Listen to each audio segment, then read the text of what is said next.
Dear aspirants, psychology में अभी तक हम सभी लोगों ने अपनी पूरी प्लेलिस्ट को तैयार करते समय काफ़ी सारे टॉपिक्स को कवर कर लिया था जो कि एग्जामिनेशन की दृष्टि से बहुत ज़्यादा इंपॉर्टेंट है। जैसे कि आप सी टेट के एग्ज़ाम की तैयारी कर रहे हैं या सुपर टेट या टेट, किसी एग्ज़ाम की ऐसी एग्ज़ाम जिसमें साइकोलॉजी का एक खास करके चाइल्ड साइकोलॉजी एक या बाल मनोविज्ञान एक महत्वपूर्ण पोर्शन होता है, तो उसके लिए हम सभी लोगों ने काफ़ी डिस्कशन कर लिया था। लेकिन काफ़ी से क्वेश्चंस ऐसे आते हैं जिनमें आप लोगों से पर्सनालिटी टेस्टिंग के बारे में पूछा जाता है और ख़ासकर जो मेन आपके जो सिलेबस में लिखे होते हैं उनके बारे में, जो पर्सनालिटी के जो टूल्स होते हैं उनसे आपसे रिलेटेड क्वेश्चंस काफ़ी पूछे जाते हैं। तो आज हमारा जो टॉपिक होने वाला है इसी पर्सनालिटी टेस्टिंग के ऊपर होने वाला है। लेकिन उससे पहले यदि आप हमारे इस चैनल पर नए हैं तो कृपया आप इस चैनल को सब्सक्राइब कर लें और इस वीडियो को अधिक से अधिक शेयर कर दें। और दोस्तों, इस वीडियो को लाइक करना बिल्कुल भी मत भूलिएगा और साथ ही साथ हमारी उन सारी प्लेलिस्ट को देखिए जाकर। ज्ञान प्लैनेट चैनल पर जब आप क्लिक करेंगे तो आपको हमारे चैनल के अंदर एंट्री मिलेगी और साथ ही साथ आप सारी प्लेलिस्ट को फ्री में पूरी तरह से अंडरस्टैंड कर सकते हैं और देख सकते हैं। दोस्तों, और मैं आप सभी लोगों से ये रिक्वेस्ट और करता हूँ, आप सभी लोग अगर कोई नोट्स बनाने की आदत है आपको नोट्स बनाने की, अगर नहीं है तो डाल लीजिए, क्योंकि अब नोट्स बनाकर ही आपका काम चलने वाला है। कॉपी उठा लीजिए और यहाँ पर जो भी इंपॉर्टेंट चीज़ें लिख के या मैं बताने वाला हूँ उन सभी को आप आज जॉट डाउन करते जाइए। दोस्तों, ज्ञान प्लैनेट चैनल पर आपका स्वागत है। चलिए शुरू करते हैं।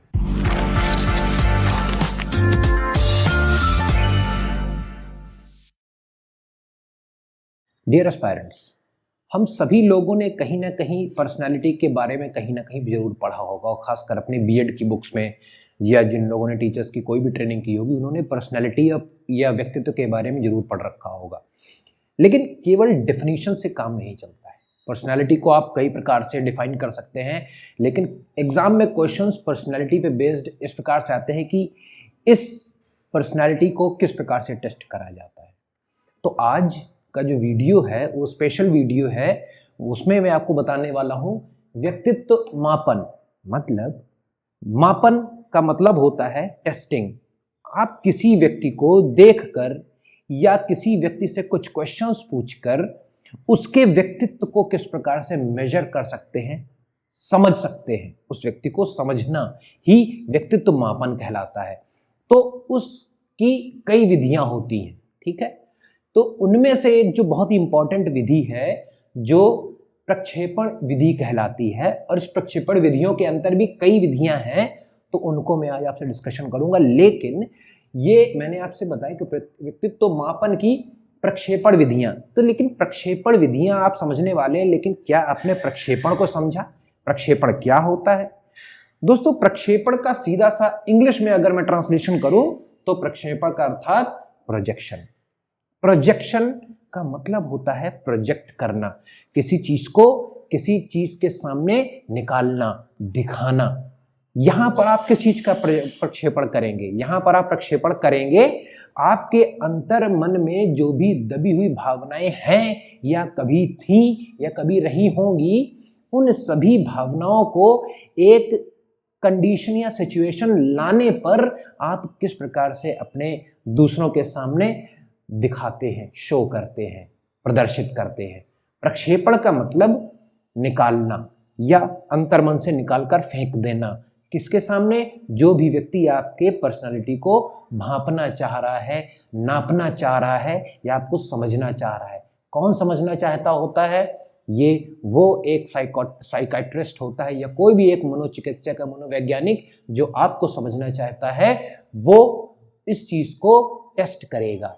उस टेस्ट के माध्यम से वो आपके अंदर से उस सभी दमित जो जिन भावनाओं का दमन हो चुका है, जिन भावनाओं को आपने अपने मन में छुपा के रखा है कि वो किसी प्रकार से परिलक्षित ना हो जाए, उस मनोचिकित्सक का कार्य यही होता है कि उन दमित भावनाओं को आपके अंतर्मन से निकालकर प्रदर्शित करा देना और ये समझना कि वो किस प्रकार से आप किसी एक पर्टिकुलर सिचुएशन में रिएक्ट करते हैं और इसी के अनुरूप आपका वो टेस्ट करके पता लगाता है। तो प्रक्षेपण का मतलब आपको समझ में आ गया होगा। तो प्रक्षेपण के लिए कौन कौन से तरीके यूज किए जाते हैं, उन तरीकों को बोलते हैं प्रक्षेपण की प्रमुख विधियां। प्रक्षेपण की विधियां। तो हमारे सामने बहुत सारी विधियां होती हैं, लेकिन जो हमारे सामने जो मेन विधियां हैं वो 3 हैं। पहली विधि Rorschach ink blot test. Hindi medium और इंग्लिश मीडियम वाले दोनों हमारे इस वीडियो को देखें। रॉरशॉक, इसको इंग्लिश में जब लिखा जाता है तो रॉरशॉक, लास्ट में CH बनता है। तो रॉरशॉक इंक ब्लॉट टेस्ट, रॉरशॉक स्याही धब्बा परीक्षण। यहाँ पर जो स्याही धब्बा है, रॉरशॉक एक मनोवैज्ञानिक थे, इन्होंने कुछ 10 कार्ड्स लिए। इन 10 कार्ड्स में क्या छपा हुआ था? स्याही के धब्बे छपे हुए थे। स्याही के धब्बे किस प्रकार से धब्बे बनाए जाते हैं? आप एक पेपर लीजिए, एक पेपर पे आप इंक छिड़क देते हैं, आपने इंक लगा दी और इस कार्ड को बीच में से मोड़ दीजिए और थोड़ी देर बाद आप खोलकर देखेंगे तो देखेंगे कि आधा आधा वो जो इंक ब्लॉट था वो उसका आधा हिस्सा इधर आधा हिस्सा इधर कुछ ऐसा छप गया है। ठीक है, आप इसको ट्राई कर सकते हैं। तो एक पेपर पर इंक छिड़का और उस पेपर को फोल्ड कर दिया बीच से, और उसके बाद ये आपने पेपर को ओपन करके देखा तो आपको दिखा कि कुछ तो है, आपको एग्जैक्टली नहीं पता, लेकिन वो स्याही का धब्बा कुछ इमेज प्रदर्शित कर रहा होगा, कुछ पिक्चर आपको दिखा रहा होगा। और ये पिक्चर हर व्यक्ति के लिए, हर उस व्यक्ति के लिए जिसका टेस्ट हो रहा होता है, उसके लिए अलग अलग इमेज हो सकती है। आप उस इमेज में कुछ और देख सकते हैं, मैं उस इमेज में कुछ और देख सकता हूँ। उदाहरण का एक बहुत अच्छा रूप ये है कि कभी कभी आपने बादलों को देखा होगा, जब कभी एक बड़ा सा बादल और उसमें आप 2-3 लोग उसी बादल को कई प्रकार से देख सकते हैं। आप उस बादल को कुछ देख रहे होंगे, दूसरा व्यक्ति उस बादल को कुछ देख रहा होगा, और एक छोटा बच्चा उस बादल को किसी दूसरे प्रकार से देख रहा होगा। तो आपका जो मस्तिष्क होता है, हर चीज को अपने अंतर मन में जो दबी भावनाएं होती हैं उसी के अनुसार अपने आप को परिलक्षित करता है, दिखाता है, और हर चीज को उसी प्रकार से देखता है। ठीक है, एक दोहा भी है, कहीं आपने शायद पढ़ा होगा, जिसकी रही भावना जैसी प्रभु मूरत देखी तिन तैसी। यहाँ पर प्रभु की मूरत की नहीं बात हो रही, यहाँ पर आपके दिमाग की बात होती है। दिमाग या जिसका टेस्ट हो रहा होता है, जिसके ऊपर टेस्ट एडमिनिस्टर कराया जाता है, उसके दिमाग की बात चल रही होती है कि जिसकी जैसी भावना होती है वो किसी पर्टिकुलर कंडीशन को वैसा ही देखना चाहता है, क्योंकि उसका ब्रेन उसको वैसे ही दिखाएगा। तो हमको ब्रेन को मेजर करना है, उसके जो दमित भावनाएं हैं उस भावनाओं को निकालना है। कैसे निकालेंगे? आप उससे पूछेंगे, वो आपको नहीं बताने वाला है। वो आपको केवल कुछ संकेत देगा, इंगित करेगा। किस चीज पर इंगित करेगा? जब आप उसको कुछ पिक्चर्स दिखाएंगे, कुछ इमेजेस दिखाएंगे, या कोई ऐसी कंडीशंस उसके सामने ला के रख देंगे। ठीक है, तो इसी चीज को हम क्या करते हैं। यहाँ पर जो पहली विधि थी, इसमें रॉरशॉक ने क्या किया था? हरमन रॉरशॉक इनका पूरा नाम था। हरमन रॉरशॉक ने 1921 में एक परीक्षण निकाला, उसका नाम उन्होंने रखा इंक ब्लॉट टेस्ट। उन्होंने क्या किया कि 10 कार्ड्स बनाए इसी प्रकार से जैसे मैंने आपको बताया। तो उन 10 कार्ड्स में उन्होंने क्या किया, हर कार्ड्स में कुछ ना कुछ ऐसे इंक ब्लॉट्स डाल दिए, स्याही के धब्बे डाल दिए, और जब उनको खोल कर देखा तो बहुत सारे धब्बों की कुछ ना कुछ पिक्चर्स क्रिएट हो गई। और उसके बाद उन पिक्चर्स को उन्होंने डिफरेंट, जो भी जिसके ऊपर भी मुझे टेस्ट करना था, उस व्यक्ति या उन लोगों को दिखाया और उनसे कहा कि अब आप लोग, जैसे एक व्यक्ति है, एक व्यक्ति को हम बारी बारी से एक एक कार्ड देंगे। ठीक है, उस व्यक्ति को हम 10 के 10 कार्ड बारी बारी से दिखाएंगे, जब तक कि सारे कार्ड्स आपके पास खत्म नहीं हो जाते हैं। और इन 10 कार्ड्स में क्या होता है, उससे पूछा जाता है कि ये बताओ इन कार्ड्स में आपको क्या दिख रहा है। अब देखिए, आपको स्वयं को पता होगा कि यहाँ पर स्याही का धब्बा है, लेकिन जिस व्यक्ति के अंदर कुछ भावनात्मक अंतर्द्वंद चल रहे होंगे, भावनात्मक रूप से उसके अंदर कुछ ना कुछ तूफान चल रहा होगा, वो उन इमेजेस को कुछ दूसरे प्रकार से देखेगा, क्योंकि ब्रेन इसी प्रकार से वर्क करता है।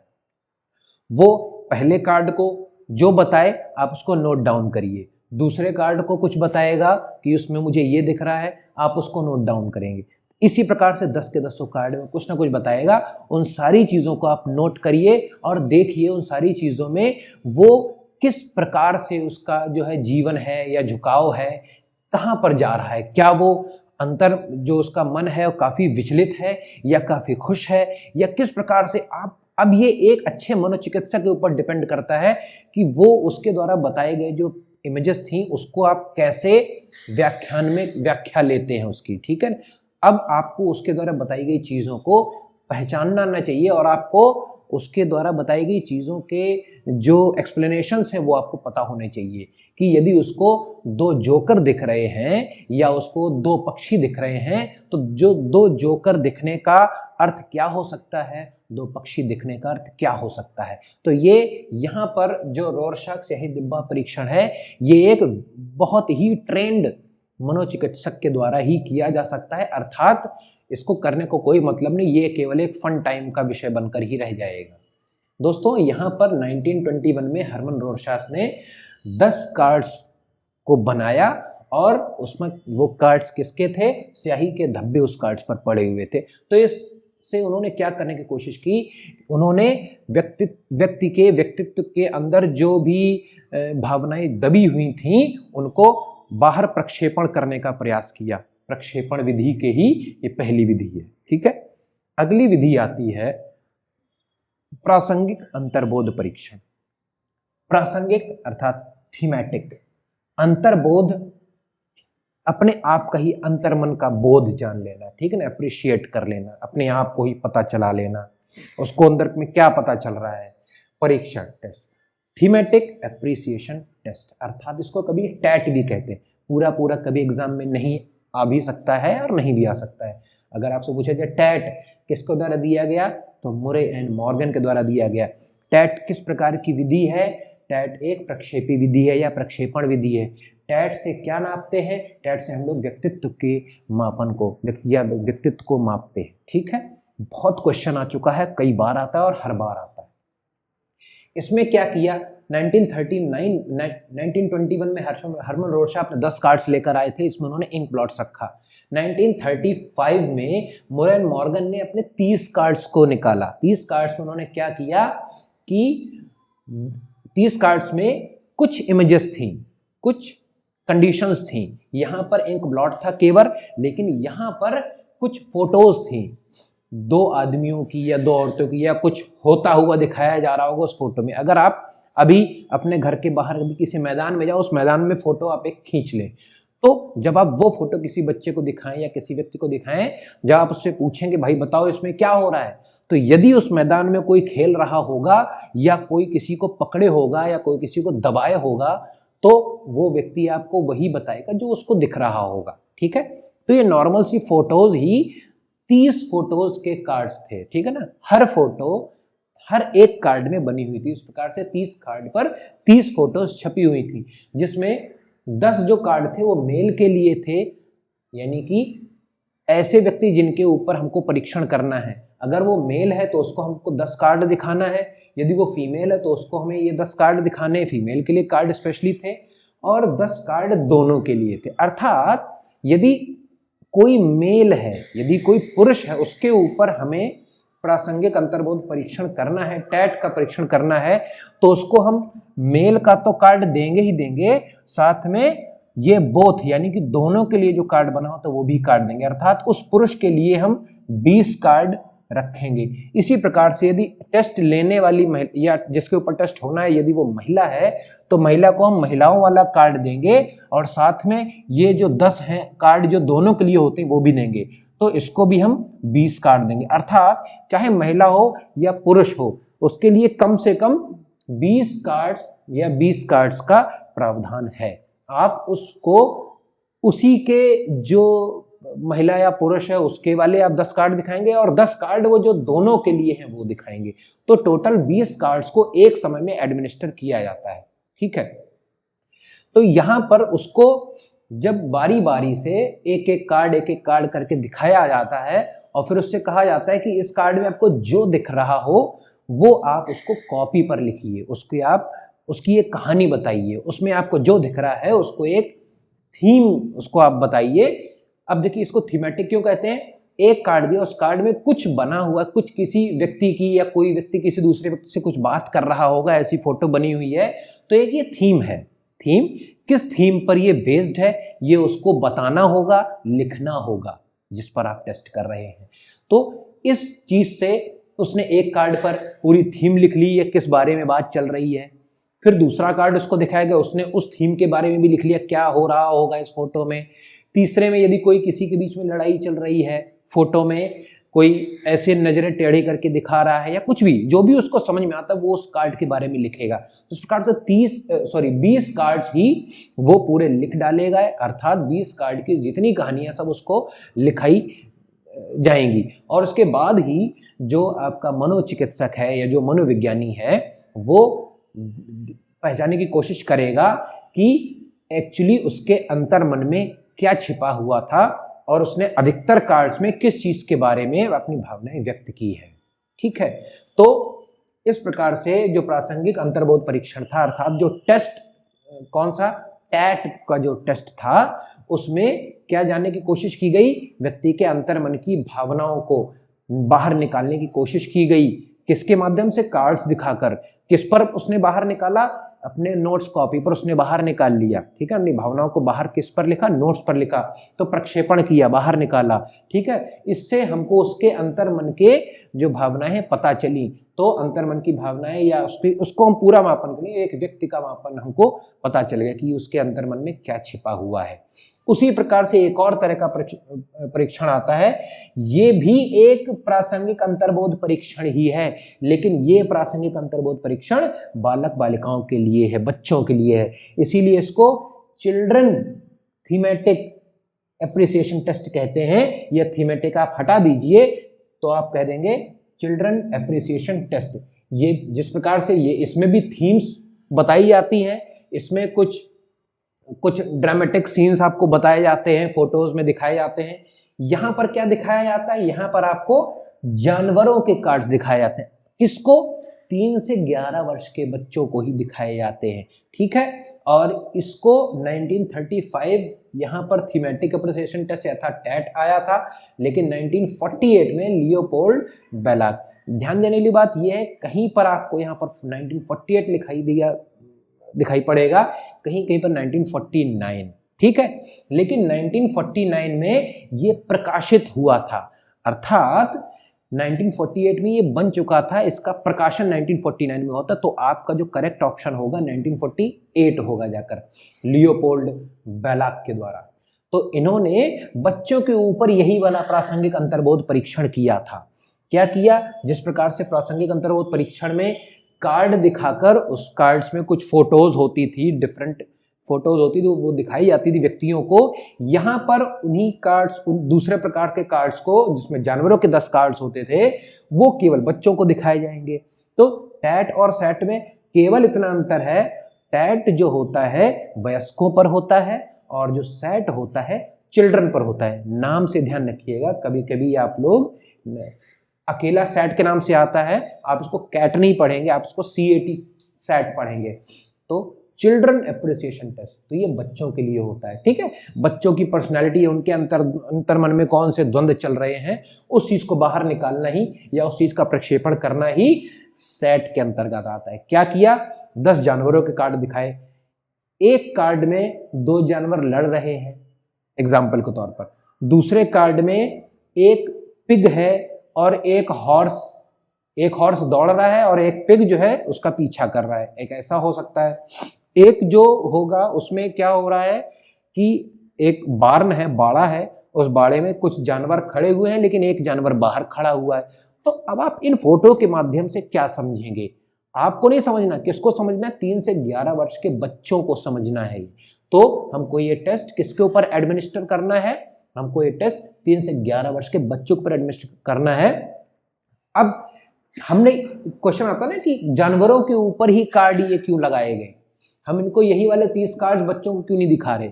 दोस्तों मैंने आपको बताया इन 30 कार्ड्स ये जो होते हैं, इनमें कुछ ऐसे ड्रामेटिक सीन्स भी होते हैं। अगर हो सकता है इसमें कोई एक मर्डर का भी एक फोटो दिखाई गई हो, लेकिन ये मर्डर की फोटो अगर बच्चों को दिखाई जाएगी तो उनके मानसिक जो विकास है उस पर काफ़ी फर्क पड़ सकता है, और हो सकता है आपका जो टेस्ट हो वो गलत भी हो जाए, क्योंकि बच्चा हो सकता है अंदर से सुखी अनुभव कर रहा हो, सुख अनुभव कर रहा हो, लेकिन वो फोटोज को देखकर वो अंतर द्वंद उसका जो है जाग उठे और वो कुछ अच्छे से टेस्ट क्रिएट ना कर पाए। तो इसीलिए बच्चों के लिए बच्चों वाली चीज़ें और वयस्कों के लिए वयस्कों वाली चीज़ें ही दिखाई जाती हैं। तो दोस्तों इस प्रकार से आप लोगों ने देखा कि मैंने आपको 3 टेस्ट कराए। आप जल्दी से इसका स्क्रीनशॉट लीजिए, मैं यहाँ से किनारे हट जाता हूँ, बहुत इंपॉर्टेंट चीज़ है। होपफुली आपने इसका स्क्रीनशॉट ले लिया होगा और आप पूरी तरह से आपको ये वीडियो समझ में आ भी गया होगा।